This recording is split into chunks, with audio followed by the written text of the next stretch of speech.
and welcome to my channel. My name is Hallie, and today I'm going to be telling you the story of my third baby's birth. This is my second daughter, and this is our second free birth and our third home birth. So we did have a wild pregnancy with this baby entirely through. It was completely our intention to do so. And it worked out really well for us all overall. So when we found out we were pregnant, we did plan this baby, and when we found out we were pregnant, it was a very, I'd say, meant to be scenario.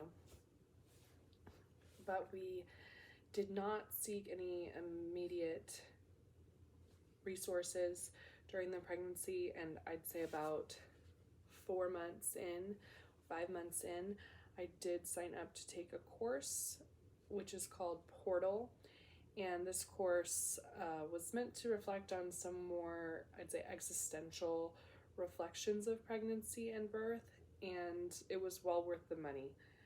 It was hosted by Yolanda Norris Clark, and honestly, it was an invaluable resource when it came to the birth.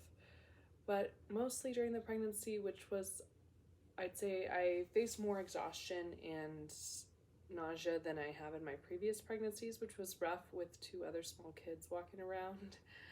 But we made it through, and she started to arrive, I guess it was about 42 weeks would be the calculation, and it was the dead of winter, and where we are, the weather was not good.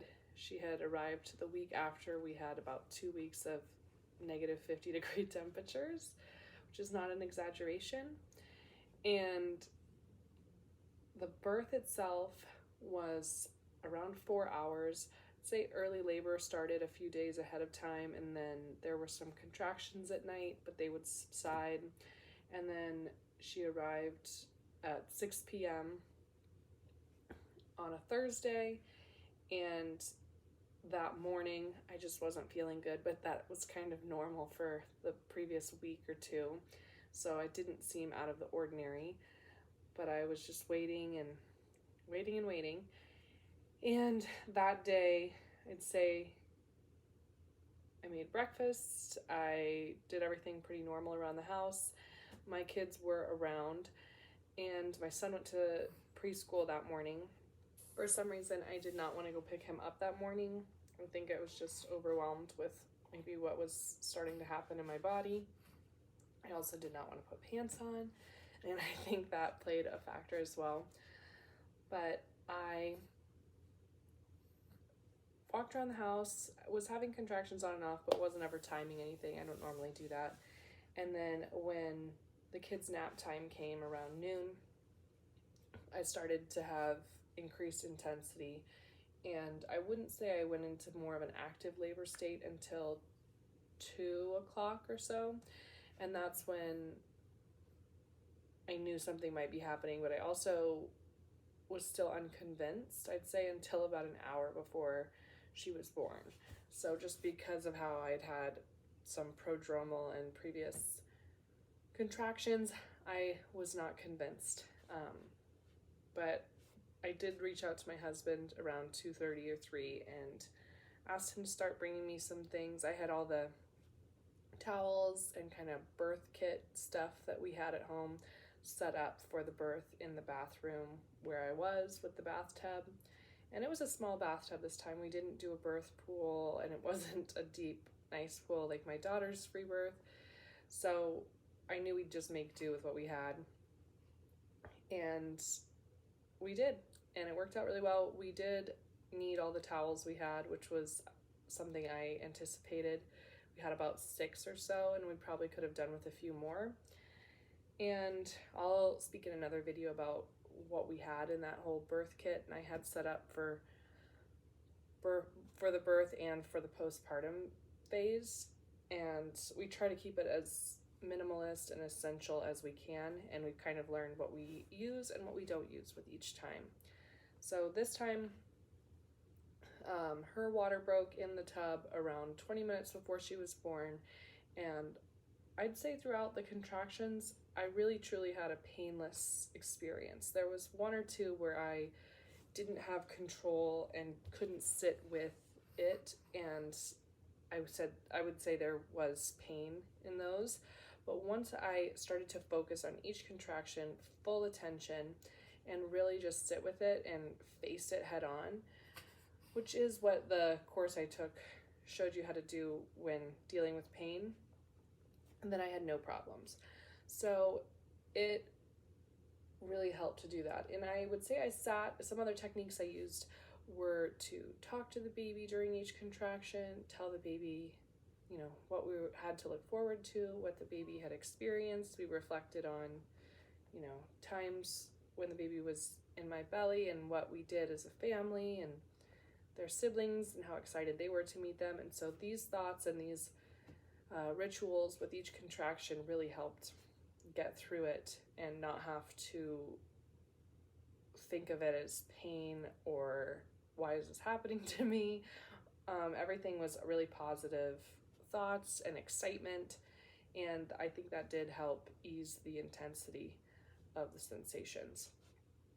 I was much more controlled when the baby went into the birth canal. As far as the ring of fire, I actually didn't experience that this time, and I do think that was because of my intense focus and control of my body when that was happening, and just taking it as slow as possible and really not trying to push the baby out. I never push the baby out when that period is coming. So I just breathe through my mouth if I need to, and just really focus on taking it slow so there's no tearing, and it's a much easier process to heal from after that as well. So I'm just really sensitive with those muscles down there when that's happening, and it's not an issue. But she was born, and she was our only baby that did not have the cord wrapped around her neck, which was actually kind of funny because we were looking around her neck ready and anticipating what was going to happen, because we'd seen that before with our other two kids and it wasn't there. So it was kind of a nice surprise. She did have a lot of hair, so it was kind of I wouldn't say a surprise, but a funny thing because our others have not. And she was a little bit on the smaller side, we thought, but we didn't measure, so we are not totally sure. But she was probably actually around 8 pounds, and she was covered in the vernix. So I don't know how ready she really was to come out on her due date. So that was an indication of that. But there were no other problems. She got out, and I would say I was in the water for probably 10 minutes, and then there was quite a bit of blood in the water, which I know it can appear as such when it's not, but for me it was more than I have had previously.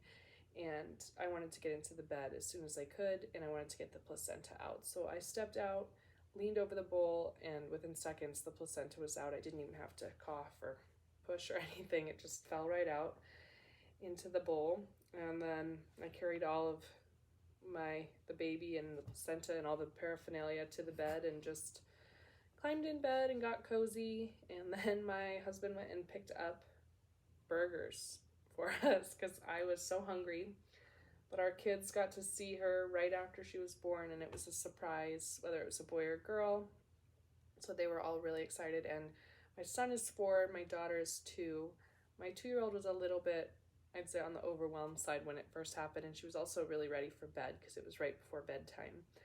And just throughout the birth, the kids didn't really come in. They, I think, watched a Bluey or two and maybe a movie, and then they just kind of were hanging out and doing their usual playing and drawing out in the kitchen area. And we did not have a doula this time, so my husband kind of acted as the in-between for my doula and helping the kids out with their usual routine. But other than that, I was alone a lot, and I did prefer that this time. I think I would move forward with that next time. And maybe just, if anything, have an extra set of hands for the kids while they're hanging out. But other than that, it was a great experience. I would do everything again. And I really loved it. And I did prepare for postpartum pretty extensively, which I can talk about another time because it was such a planned thing for me this time. And that was something I focused on, I'd say more so than the birth. And I'm really happy I did. It's 2.5 months out and everything is great. There was no tearing or anything during the birth, so the postpartum was much easier than I'd say my first, where it wasn't that experience. But we're so happy with the way the wild pregnancy played out and the free birth of our second daughter. And it was such an amazing experience to just not have to be poked or prodded or messed with or bothered for things. And I wouldn't say I had any complications, but I do have PUPS rash.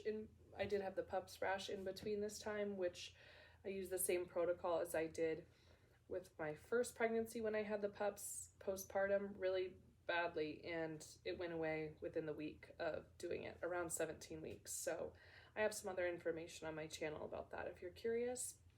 But thank you guys for listening, and I will talk to you next time. Bye.